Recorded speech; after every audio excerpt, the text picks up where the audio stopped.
అమ్మతో పొలం వెళ్ళడం అంటే ఏదో అన్నయ్యళ్ళకి భోజనం తీసుకెళ్తాను కానీ అట్లా తీసుకెళ్ళలేదు నన్ను. తీసుకెళ్ళినప్పుడు దాన్ని పరిగి అంటారు, మీకు తెలీదు, మీ పెద్దవాళ్ళకి తెలుసు. అందులో భోజనం పెట్టుకొని ఇలా పట్టుకొని పుస్తకాలు ఇలా పట్టుకుని ఆ టిఫిన్ ఇలా పట్టుకుని వెళ్తాం. అదొక ఎంతో గొప్ప అది. అబ్బా మేము భోజనం తీసుకెళ్తున్నాం స్కూల్కి అని. మన వాళ్ళు ఎవరో ఒకళ్ళు వెళ్ళారంటే ఒక 10 పైసలన్నా ఒక మిఠాయి పొట్లాన్ని తేకుండా రారు. వాళ్ళ చేతిలో డబ్బులు ఉండడం కూడా తక్కువే, అయినా కూడా పాప పట్టుకెళ్దాం ఓ పొట్లం అని ఏదో ఒకటి ఓ 10 పైసలు పెట్టి పొట్లం కొనుక్కొచ్చేవారు చిన్నప్పుడు. ఇప్పటికి కూడా అలాంటి వాళ్ళు ఉన్నారు. చదువుతూ మరి పల్లెటూరులో ఉన్నారు, ఇక్కడ ఉన్నారో లేదో నాకు తెలియదు. ఇట్లా చదువుతూ కొనిపాటలు పడిపోతాం. చదువు అంటే కొనిపాటలు వస్తాయి ఒక్కొక్కరికి. పేదవాళ్ళ మాట పెదవికి చేటు అనేది, నోట్లోంచి జాగ్రత్తగా రావాలి మాట. ఎవరితో మాట్లాడినా ఎక్కువ తగ్గులు మాట్లాడకూడదమ్మా, జాగ్రత్తగా ఉండాలి. మనం పేదవాళ్ళం కదా, ఏ మాట మాట్లాడినా పట్టుకుంటారు. ఓకే అమ్మా, చిన్ననాటి చెప్తున్నాను కదా, పొలాలు వెళ్ళేవాళ్ళు, అమ్మ పొలం తీసుకెళ్ళేది, ఆ పరిగేరుకునేవాళ్ళు, అవి కూడా చెప్పాను. ఆ లీవులు కూడా అలా ఇచ్చేవారు కోతల్లో. ఆ లీవుల్లో అట్లా వెళ్ళి చేసుకునేదాన్ని. ఆ డబ్బులు వస్తే ఏదో సంబరం. అమ్మతో పొలం వెళ్ళడం అంటే ఏదో అన్నయ్యళ్ళకి భోజనం తీసుకెళ్తాను కానీ అట్లా తీసుకెళ్ళలేదు నన్ను. తీసుకెళ్ళినప్పుడు దాన్ని పరిగి అంటారు, మీకు తెలీదు, మీ పెద్దవాళ్ళకి తెలుసు. పొలంలో కంకిలు వస్తాయి, వడ్లు కంకిలు అంటారు కదా, వడ్లుకి వస్తాయి కదా పంట, అట్టి కంకిలు అంటారు. కాసేపు కంకిలు ఏరుకోపోయి అనేవాళ్ళు. ఒక బుట్ట ఇచ్చేవాళ్ళు, భోజనాలు పెట్టుకెళ్ళి బుట్ట ఉంటుంది కదా, ఆ బుట్ట తీసుకెళ్ళిపోయి నెత్తి మీద తుండేసేవాళ్ళు ఎండకి. అది పట్టుకెళ్ళిపోయి ఆ కంకిలన్నీ ఏరుకొస్తే ఇంకా కుప్పనూరితే వాళ్ళు అన్నీ వేసేవాళ్ళు. వాళ్ళు కూడా కొంచెం పో అమ్ముకో అని. ఆ రోజులు ప్రేమలు ఎప్పుడూ ఒకటే ఉంటాయమ్మా. అన్నదమ్ములకి ప్రేమలు అనేది ఎప్పుడు ఒకలానే ఉంటాయి. కాకపోతే ఆ రోజులు ఇప్పుడు లేవు. ఇప్పుడు కూడా చెల్లెళ్ళని అన్నదమ్ములకి అమ్మంటే పిల్లలకి అందరికీ ప్రేమలు ఉన్నవాళ్ళు ఉన్నారు. ఆ రోజులు పేద కుటుంబాల్లో ప్రేమలు ఎక్కువ. మీరు బాగా గమనించుకోండి, పేద కుటుంబాల్లో ప్రేమలు ఎక్కువ. ఇది నాకు తెలిసింది చెప్తున్నా. ఇప్పటికీ పేద కుటుంబాల్లో కొంతమంది ఉన్నారు.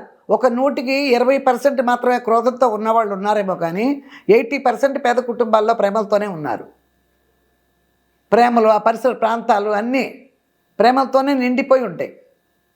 అది అలాంటి అట్మాస్ఫియర్లో పెరిగి వచ్చా కదా నేను. అందుకంటే ఈ ప్రేమానుబంధాలు ఎలా ఉంటాయో అది నాకు బాగా అనుభవించి వచ్చాను. అందుకని ఇప్పుడు మా అన్నయ్యళ్ళకి ఎప్పుడో పెళ్ళి అయిపోయినాయంట. నాకంటే కూడా మా అన్నయ్య వాళ్ళ పిల్లలే పెద్దవాళ్ళు ఉన్నారు. అర్థం చేసుకోండి ఎలా ఉండేవో కాపురాలు. మా అన్నగారి పిల్లలు నాకంటే పెద్దవాళ్ళు ఉన్నారు, ఒకళ్ళిద్దరు. ఆ తర్వాతే నేను పుట్టానంట. అప్పుడు చూడండి, అప్పుడు పరిస్థితి. ఇప్పుడున్నారు అట్లా ఎవరైనా? అత్తాకోడళ్ళు ప్రెగ్నెంట్గా ఉండే ఇళ్ళు ఉన్నాయి అసలు లేవు. చూసారా అలా. అందుకని అంత ఇదిగా పెంచారు. తర్వాత హై స్కూల్ చదువులకు వచ్చాను. హై స్కూలు అంటే 6వ తరగతికి వస్తే ఇక హై స్కూల్కి వెళ్తున్నాం అంటే అదొక గొప్ప. హై స్కూల్లో చేరామంటే ఒక టిఫిన్లు పెద్ద స్టైల్గా కొంచెం మిడిల్ క్లాస్ ఫ్యామిలీ. దానికి దీనికి తేడా చెప్తున్నా. మిడిల్ క్లాస్ ఫ్యామిలీ వాళ్ళు స్టీల్ బాక్స్లో తెచ్చుకునేవారు భోజనం. పేద కుటుంబాల వాళ్ళు తెల్ల టిఫిన్లు ఉంటాయి. తెల్లదో ఆ టైంకి ఇంట్లో ఉంటే ఇత్తడిదో ఉంటాయి. ఇట్లా పట్టుకోవటానికి ఒక్కటే టిఫిన్ ఇలా పట్టుకుని అందులో భోజనం పెట్టుకొని ఇలా పట్టుకుని పుస్తకాలు ఇలా పట్టుకుని ఆ టిఫిన్ ఇలా పట్టుకుని వెళ్తాం. అదొక ఎంతో గొప్ప అది. అబ్బా మేము భోజనం తీసుకెళ్తున్నాం స్కూల్కి అని.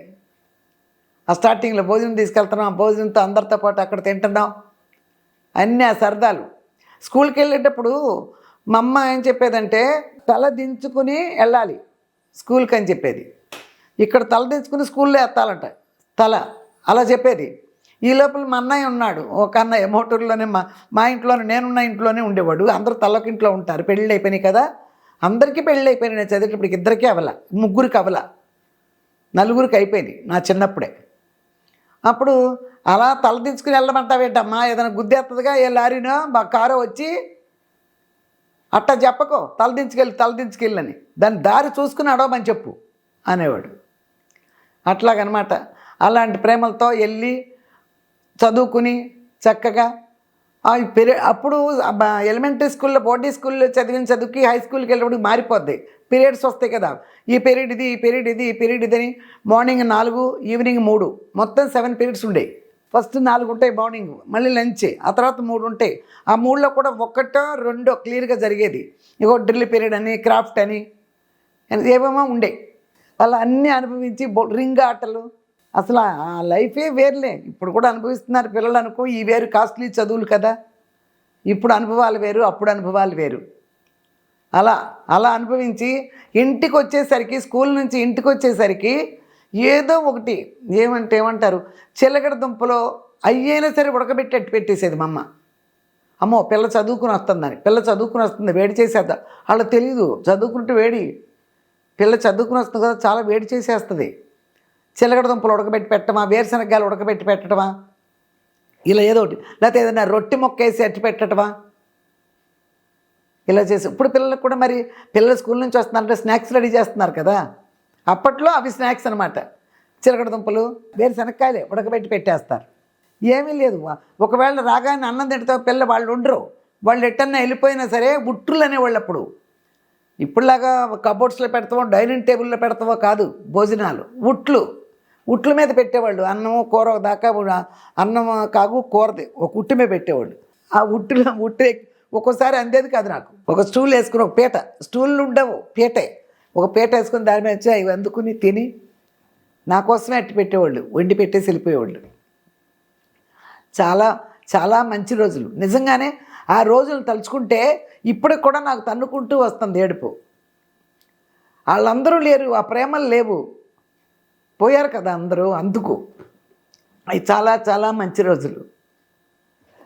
ఇప్పుడు అమ్మ అన్నలో వదిళ్ళు కూడా అందరూ చిన్నపిల్లని కదా, వాళ్ళకి ఆడపడుచు చిన్నపిల్ల అనే ఇదిలోనే ఉండేవారు. అదే ఇప్పటి వరకు ఉందనుకో. మా వదినలకి ఎవరికి నేనంటే ఇష్టం లేని వాళ్ళు ఎవరు లేరు, అందరికీ నేనంటే ఇష్టమే. సాయంత్రానికి వచ్చినప్పటికి ఎవరో ఒకరు, గుడివాడ పక్కనేగా, మన వాళ్ళు ఎవరో ఒకరు వెళ్ళారంటే ఒక 10 పైసలన్నా ఒక మిఠాయి పొట్లం తేకుండా రారు. వాళ్ళ చేతిలో డబ్బులు ఉండడం కూడా తక్కువే. అయినా కూడా పాప పట్టుకెళ్దాం ఓ పొట్లం అని ఏదో ఒకటి ఓ 10 పైసలు పెట్టి పొట్లం కొనుక్కొచ్చేవారు. స్కూల్ నుంచి వచ్చిన తర్వాత ఇవి తినేసి, చెప్పాను నేను మొన్న చెప్పే ఉంటాను, ట్యూషన్లు కాదు ప్రైవేట్కి వెళ్తాను అని చెప్పి బోర్డీ స్కూల్లో చదివేటప్పుడు ఎవరైనా అక్కడ చుట్టుపక్కల ఉంటారు మాస్టర్లు అంటే వాళ్ళు కొంచెం చదువుకున్న వాళ్ళు స్కూలు గుడి అరుగుల మీద, గుడి మెట్ల పైన కూర్చొని చెప్పేవారు. అప్పుడు అక్కడికి వెళ్ళిపోయేవాళ్ళం. తర్వాత హై స్కూల్లో చేరిన తర్వాత మా ఇంటి పక్కనే అటు బ్రాహ్మలు ఇటు బ్రాహ్మలు అని చెప్పాను. నేను చాలాసార్లు చెప్పాను మీకు. కరణం గారు, పెద్ద కరణం గారు, చిన్న కరణం గారు, పూజారులు ఒక పక్క ఇట్లా ఉండేవారు. వాళ్ళందరి పిల్లలు చదువుకున్నారు. వాళ్ళకు కూడా 2 ఆడపిల్లలు 4 మగపిల్లలు పెద్ద కరణం గారికి. వాళ్ళందరూ మాతో పాటు చదువుకున్న పిల్లలు, ఒక క్లాస్ అటు ఇటుగా చదువుకునే పిల్లలు వరుసగా. సాయంత్రానికి పిలిచేవాళ్ళు, కనక రావే అక్కడికి చదువుకుందుగానని. అక్కడికి వెళ్ళిపోయేదాన్ని పుస్తకాలు తీసుకుని. కనక అంటే నేను మీకు అర్థం అట్లా కనకమామ అని కూడా పిల్లలు పిలుస్తున్నారు, మీరు వింటున్నారు అప్పుడప్పుడు. నా పేరు న్యాయంగా కనకదుర్గ. 7 అన్నయ్యల తర్వాత మా నాన్న చచ్చిపోయిన 3 నెలలకు పుట్టాను. అది కూడా ఒకసారి చెప్పాను, మీరు అందరూ గుర్తుండకపోవచ్చు, మళ్ళీ ఎట్లాగో చెప్తున్నాను కాబట్టి చెప్తున్నా. మా నాన్న చచ్చిపోయిన 3 నెలలకు పుట్టారంట నేను. అంటే 7 నెలలు కడుపులో ఉన్నాను మా నాన్న పోయేటప్పుడు. ఒక చెల్లి పుడితే, మా అమ్మకి ఆడపిల్ల పుడితే నీ పేరు పెట్టుకుంటానని చెప్పి మా పెద్దన్ని మొక్కుకుని వచ్చాడంట. మా నాన్న అస్థిలు విజయవాడలో కలపడానికి వెళ్ళి, కృష్ణానదిలో కలపడానికి వెళ్ళి మొక్కుకున్నాడంట. ఈసారైనా మా అమ్మకి ఆడపిల్ల పుడితే, ఏదో అంటారు కదా, ఒక చెంగు తొలగినా కూడా వేయటానికి ఒక ఆడపిల్ల కావాలన్నట్టు, అట్లా మొక్కుకుని వచ్చాడు. అప్పుడు ఆ పేరు పెట్టుకున్నారు. ఆ పేరు పెట్టుకుని, అమ్మ ఆడపిల్ల పుడితే నీ పేరు పెట్టుకొని నీ దగ్గర తలనీళ్ళు ఇస్తానని మొక్కున్నాడంట, వెంట్రుకలు ఇస్తానని.